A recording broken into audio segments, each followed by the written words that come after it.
Depuis son arrivée en NBA, LeBron nous a offert certains des plus grands chapitres de l'histoire de la ligue. Tout d'abord, on a eu The Decision, avec son départ à Miami. Ensuite, I'm Coming Home et son retour du côté de Cleveland. Après, il a décidé d'aller aux Lakers pour se remplir un peu les poches. On pensait tous qu'il allait terminer sa carrière du côté de Los Angeles. Mais il y a une semaine de cela, il a annoncé The Last Decision. I believe I can help. Et rejoindre les Sixers, une équipe déjà renforcée par l'arrivée de Jaylen Brown, afin de les aider à remporter un titre tant attendu. Ça fait de cette équipe peut-être la favorite du côté de la conférence Est, et celle que tout le monde attend de voir jouer dans la saison NBA qui va commencer.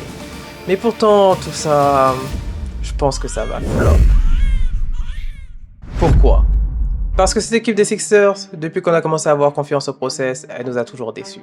C'est pas la première fois qu'elle monte une super team. Par le passé, on a eu Jimmy Butler et Tobias Harris. On a eu James Harden. On a eu Al Horford. On a eu Paul George. On a eu de nombreux joueurs qui vont terminer dans le Hall of Fame de cette ligue. Et malgré ça, elle n'a jamais réussi à aller en finale. Pour de nombreuses raisons. Tout d'abord parce qu'au début du process, cette équipe était un peu jeune et inconstante. Ben Simmons n'a jamais réussi à répondre aux attentes depuis sa deuxième année rookie. Ensuite, ils n'ont pas eu énormément de chance non plus, parce que Kawhi Leonard a réussi à sortir un shoot de nulle part à la fin du Game 7 et amener Toronto au titre de champion NBA. Ils ont aussi eu James Harden, mais James Harden n'a jamais été clutch dans les moments importants. Après, Al Horford, mais Al Horford, malgré son manque de notoriété et le fait que ce soit un Hall of Famer, il y avait un problème de complémentarité avec Joel Embiid dans la raquette, et après on l'a vu exploser du côté des Celtics. Et finalement, Paul George qui est arrivé récemment, mais qui avait aussi des problèmes de blessure, puis des problèmes de suspension, et qui n'a jamais réussi à créer une continuité avec Joel Embiid. On pourrait donc penser que LeBron James, ça devrait être différent, parce que LeBron James, il n'apporte pas tous ces problèmes-là. LeBron James, c'est un joueur clutch. LeBron James, c'est pas un joueur qui se blesse souvent. Et LeBron James, c'est pas un rookie, c'est un joueur qui a énormément d'expérience et qui va répondre présent dans les moments importants. Mais les Sixers, ils ont un problème, c'est l'alchimie. You got one part of that wrong.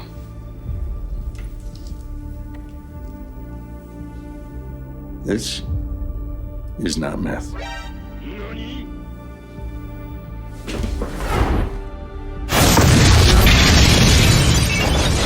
Avec l'arrivée de LeBron James et Jaylen Brown, cette équipe des Sixers est une équipe qui est complètement nouvelle.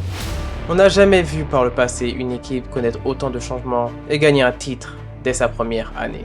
Les champions précédents, que ce soit les Knicks, le Thunder, les Celtics, les Nuggets, les Warriors, ils avaient tous un collectif qui s'était construit sur plusieurs années, avec des joueurs clés qui se connaissaient très bien et qui avaient l'habitude de jouer ensemble. Pour les Sixers, certes, on a toujours Tyrese Maxey et Joel Embiid qui se connaissent très bien, mais après on a VJ Edgecombe qui était un rookie la saison dernière et qui va rentrer dans sa deuxième année, et JB et LeBron James qui certes ont connu énormément de succès par le passé, mais qui auront besoin de s'adapter à un nouveau système et à une nouvelle façon de jouer. En plus de cela, ça va être intéressant de voir comment cette équipe va se structurer parce qu'ils ont énormément de profils similaires. Tyrese Maxey, Jaylen Brown et LeBron James, ce sont trois joueurs qui ont besoin d'avoir le ballon dans les mains afin de se mettre à l'aise, afin de trouver leur spot. Ce ne sont pas des joueurs que tu vas pouvoir trouver sur le côté qui vont attendre patiemment et pouvoir allumer à 3 points, même si ils sont pas ridicules et ils ont cette capacité à marquer de loin. Ils nous ont montré par le passé qu'ils sont plus à l'aise lorsqu'ils commencent avec le ballon dans les mains. Ensuite, on a eu VJ Edgecombe qui nous a fait une très bonne saison rookie. Il a été drafté 3e lors de la draft 2025 et a été très impressionnant. Mais il va falloir confirmer. En général, la saison sophomore, c'est la plus dure.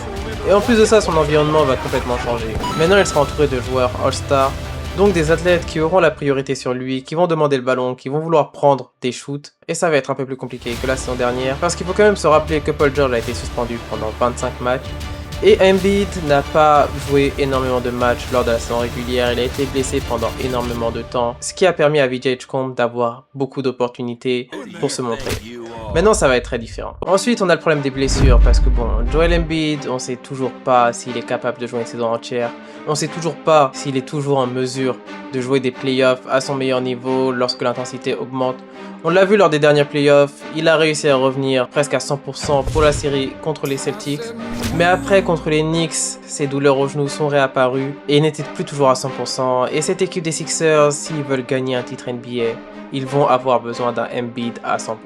Parce qu'au poste de pivot, Derrière, il n'y a pas grand monde. Bona, Hugh Porty et Broom sont 3 joueurs qui vont rentrer dans leur 2e année. Ils n'ont pas eu énormément de temps de jeu l'année dernière. Et en termes de qualité, c'est autre chose.